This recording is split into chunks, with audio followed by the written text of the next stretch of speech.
जसा हा मानसिक, शारीरिक गुलामीचा आजार आहे, तसा हा कुटुंबाचा आजार बनतो. व्यक्तीच्या बरोबर अख्खं कुटुंब त्यात सर्व दृष्टीने होरपळून निघतं. भावनिक दृष्टीने असेल, शारीरिक दृष्टीने, आर्थिक दृष्टीने, सामाजिक, सांस्कृतिक सगळ्या दृष्टीने. आमच्या मुक्तांगण व्यसनमुक्ती केंद्राचा एक पाठपुरावा मेळावा 2 दिवसापूर्वी मी घेतला.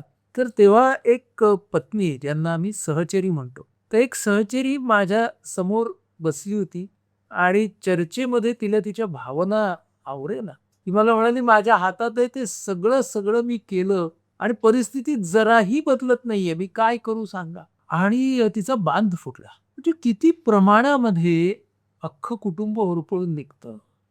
मुलं असतात, वेगवेगळ्या वयाची कुटुंबातली. त्या मुलांच्या मनामध्ये काय चाललंय, हे आपण कधी डोकावून बघत नाही.